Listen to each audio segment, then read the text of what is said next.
Assalamualaikum warahmatullahi wabarakatuh. Waalaikumsalam warahmatullahi Selamat wabarakatuh. siang, Siang. sejahtera, sampurasun. Rampes. Ya, hari ini kita sedang berada di satu tempat yang luar biasa, yaitu tepatnya di Sari Pacific Hotel. Dalam rangka kita konsolidasi dan berkomunikasi dengan tim pemenangan daerah se-Indonesia ya, yang diarahkan oleh TPN. Nah, hari ini di sebelah saya ini kita akan bincang-bincang dengan tokoh besar di Jawa Barat. Badannya yang besar. Badannya besar, pikirannya besar, dan juga keberaniannya besar. Kang Dian, ya, yang kita kenal sebagai salah seorang pimpinan dari TPD.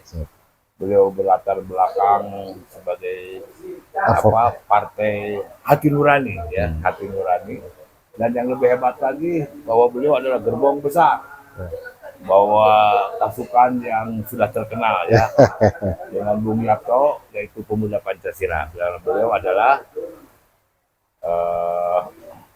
sebagai ketua Jawa Barat ya, pemuda Pancasila yang anggotanya ribuan banyak. Dan satu hal lagi, secara kultural ini adalah genetika yang harus tidak diragukan ya. Dari keluarga besar Padang ya, Padang Rusman, Kang Bakti Sujana. Wah, ini ternyata familinya. Selamat siang Kang. Siang. Siang. Nah, Kang Dian, kita kemarin banyak mendapat pengarahan ya, dapat pembekalan mulai dari Ketua TPN, lalu kemudian juga dari Pak Sekretaris TPN yang begitu herois menggambarkan tentang fenomena kepolitikan hari ini.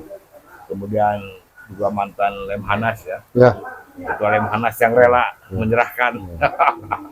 Ini sangat memberikan sebuah ungguhan kepada kita dan banyak profesional lain, termasuk mantan Panglima ya, Pak Kang siapa? Andika Perkasa. Ya, Andika Perkasa juga memberikan pembekalan dan motivasi. Sehingga kaya kita dengan pembekalan. Nah, Akang bagaimana menangkap kemarin acara konsolidasi TPD se-Indonesia kemarin? Itu kemarin luar biasa kan. Luar biasanya di tengah isu opini bahwa calon presiden yang kita usung ini mempunyai tantangan yang berat ya. Di tengah semua galau, tapi dengan acara kemarin membuat semua semakin bersemangat, membuat semua semakin optimis, semakin semua membuat orang ingin menyelamatkan bangsa kita, karena kita tahu ya kita sedang ada musibah demokrasi. Wah, musibah demokrasi. Kesedihan demokrasi. Kesedihan demokrasi. Jadi, dan malapetakan konstitusi. Akur ya Kang ya. Kenapa hitam? Itu menunjukkan bahwa ya kita sedang berduka lah kan gitu. Berduka ya. Kemarin muncul tokoh-tokoh besar yang ada di belakang Pak Ganjar, Pak Mahfud. Ini luar biasa memotivasi, memberikan suntikan semangat, keyakinan bahwa memang kita harus bersatu padu memenangkan Pak Ganjar, Pak Mahfud ya untuk menyelamatkan Indonesia. Menyelamatkan Indonesia itu yang penting. Kang Dian, tadi secara genetika kan Kang Dian sudah terlatih dan ada dalam satu kancah kawasan di muka keluarga ya. Dan hari ini diperkuat juga dengan sebuah amanah besar menjadi Ketua Pemuda Pancasila yang terpatri dalam jiwa, raga, dan pikiran tentang ideologi. Kemarin kan ada ya bahwa ini bukan hanya sekedar mengantarkan seorang presiden lalu hanya merebut kekuasaan, tapi yang lebih penting juga ini adalah melalui dua sosok ini kita menyelamatkan negara bangsa ke depan. Apa yang dilihat tadi ya, di samping ada dragon. Menurut Kang Dian gimana itu melihat fenomena tadi? Saya melihat bahwa di dalam kehidupan sehari-hari kita memang kita selalu ingin mencerminkan melaksanakan nilai-nilai Pancasila. dengan mengedepankan hati nurani. Jadi kita melihat ada hal-hal yang ini sudah tidak sesuai dengan nilai Pancasila. Tidak sesuai ya lagi dengan ya. Makanya kita selalu menyampaikan kepada kawan-kawan kader kita bahwa di dalam keseharian ini mari bersamalah kita punya sila-sila yang memang diambil dari ya Tata nilai bangsa kita. Apa artinya, apa jadinya apabila pemimpin-pemimpin kita, wakil-wakil rakyat kita di dalam membangun bangsa ini mengesampingkan nilai-nilai Pancasila dan hati nurani. Apa jadinya? Soal etika ya, Etika, soal peradaban, soal demokrasi. Kita negara Pancasila yang mengedepankan hati nurani, perilaku jangan jauh dari nilai itu. Ya. Nah, oke Kang Yan, jadi kita sepaham ya, kita melihat tadi bahwa menghadirkan atau memenangkan sosok Pak Ganjar dan Pak Mahfud itu bukan hanya sebuah keharusan, tapi juga kebutuhan untuk bagaimana Indonesia ke depan ya dipimpin dan kita menjalankan itu amanat yang besar, yang luhur, yang agung dari para pendiri negeri ini, Bung Karno, Bung Hatta, dan bung-bung yang lain yang telah mengantarkan kita untuk kita supaya berbangsa dan bernegara yang bermuara di kesejahteraan dan yang adil dan beradab tadi ya. Nah, sekarang kembali ke masalah Jawa Barat. Ya tentu tidak harus saya ajari ya, tapi ada fenomena selalu memiliki kekhususan secara politis. Tidak selalu seiring bahwa pemenang legislatif dengan eksekutif ya. Misalnya kita lihat ya. Jadi ini masyarakat Jawa Barat sangat dinamis. Sangat dinamis. Lalu kalau kita lihat dari peta politik sebelumnya ya, katakanlah 2019. Begitu ada efek yang luar biasa, tiba-tiba ya maaf ya, partai yang baru lah dibanding dengan PDIP 3, apakah dengan Hanura sendiri melejit begitu. Dan kalau lihat dari data Pilpres juga sama ya, hanya beberapa daerah Pak Jokowi menang, padahal presiden loh. Tapi semua dari 27 itu 22-nya dimenangkan oleh Pak Prabowo ya. Nah, kondisi tadi tentu ya kalian sebagai baik sebagai tim pemenangan daerah atau sebagai ketua partai ya melihat kemungkinan apakah ada sebuah optimisme tentang menghadapi fenomena tadi. Memang betul kan apa yang disampaikan Kang Eka, unik ya, masyarakat Jawa Barat itu unik ya.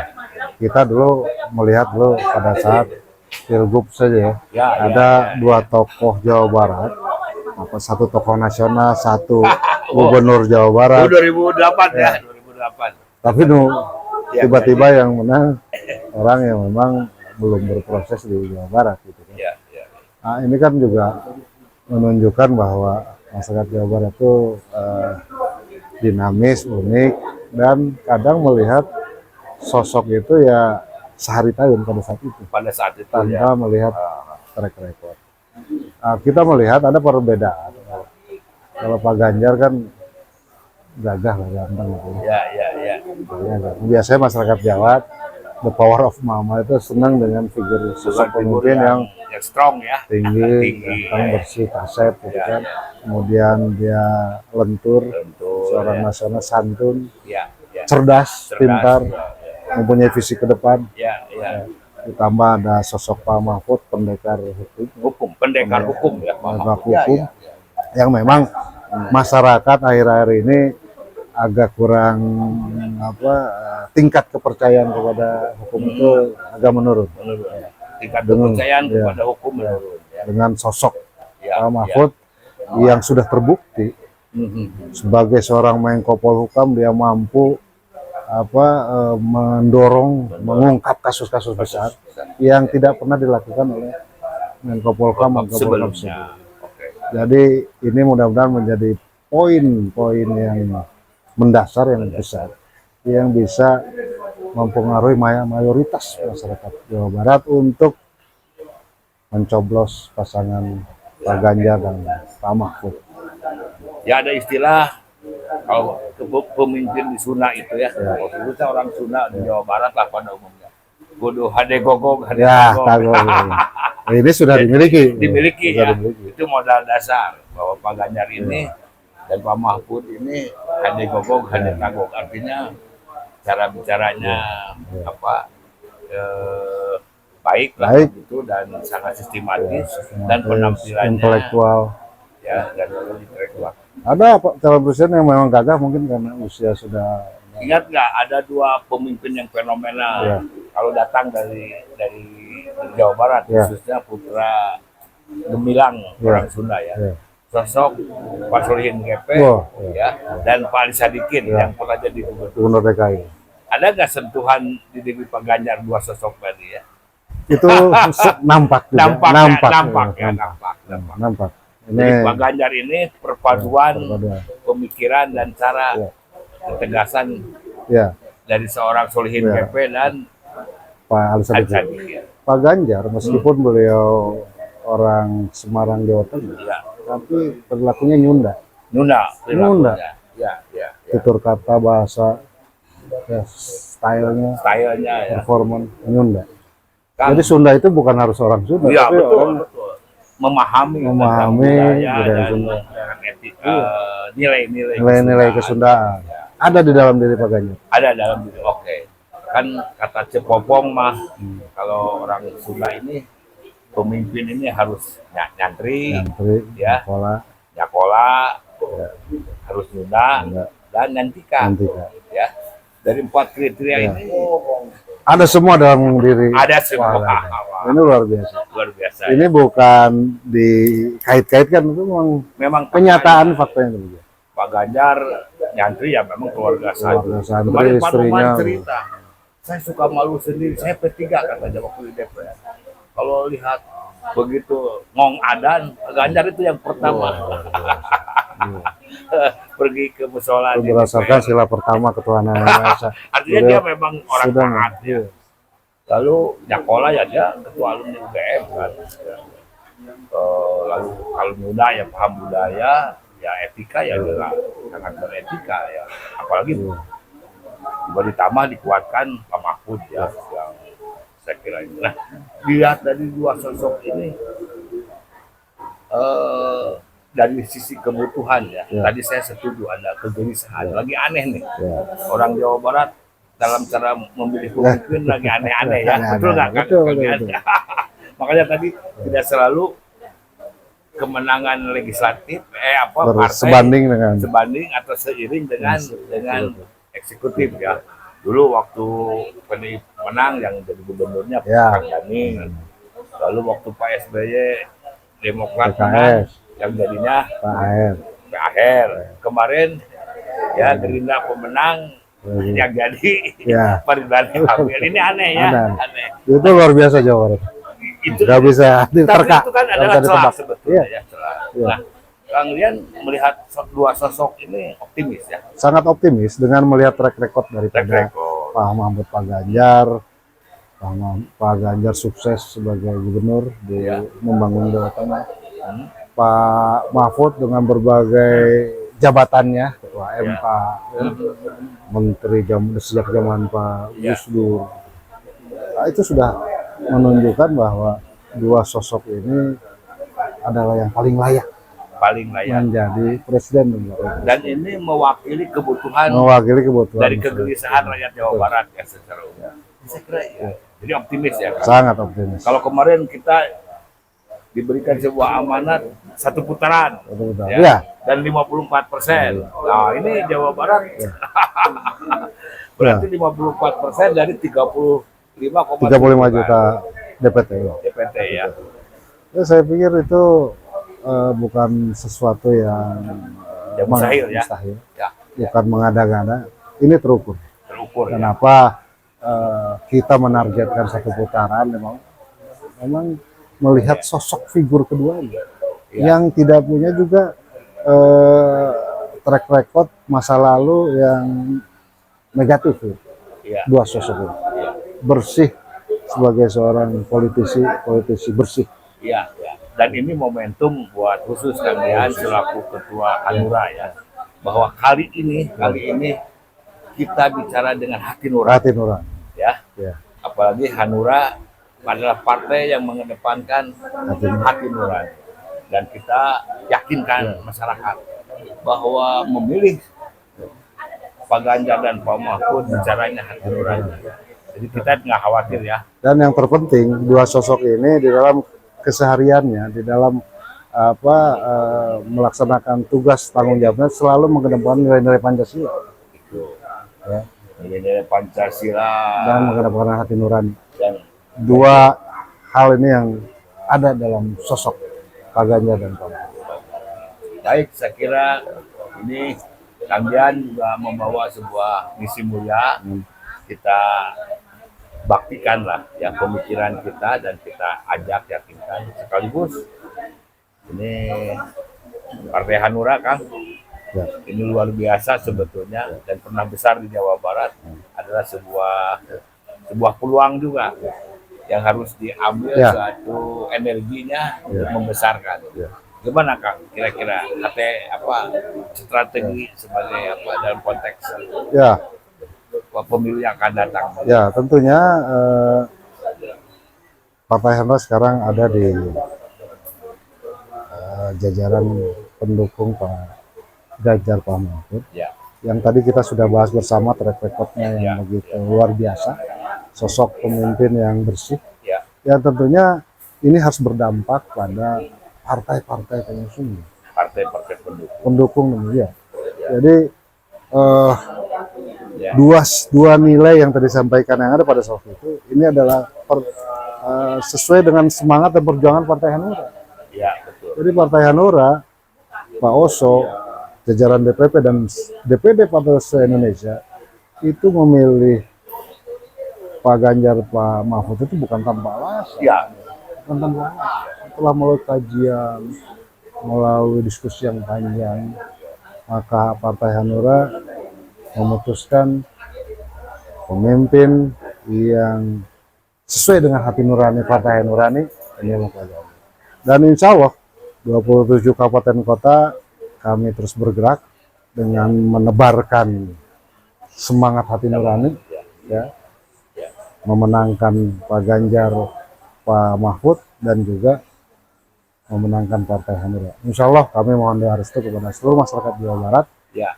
Kami ingin kembali aktif membangun Jawa Barat. Kami ingin kembali aktif membangun negara kesatuan Republik Indonesia dengan akan mengantarkan kader-kader terbaik kita untuk duduk sebagai anggota DPRD Kota Kabupaten, DPRD Provinsi, dan DPR RI dari daerah pemilihan Jawa Barat. Waduh, saya regret Kang, artinya tenang dengan tadi statement dan pola pikir Kang Dian, yang tentu ini adalah sebuah dedikasi kita, pengabdian kita untuk mengantarkan demi Indonesia yang akan datang lebih baik, demi Indonesia maju, dan kita percayakan, yakinkan pada dua sosok yang memiliki integritas, kapabilitas, dan track record yang sangat baik ya. Jadi kita sepakat Kang ya, sangat sepakat. Bumi Parahyangan Tatar Sunda Jawa Barat khususnya akan menerima ya Kang ya, menerima, dan kali ini kita mengajak lah kepada masyarakat berbicara hati nurani ya, dan tentu sebagaimana warisan tata nilai kita, bentuk-bentuk kebohongan, lalu bentuk-bentuk kriminalitas, rekayasa belakang yang tadi ya istilah kalau ditanya Ganjar Mahfud bukan penculik, Ganjar Mahfud bukan pembohong ya. Saya kira mudah-mudahan ini ditangkap baik oleh masyarakat kita ya. Jadi optimis ya. Selamat Kang Dian. Ya. Semangat.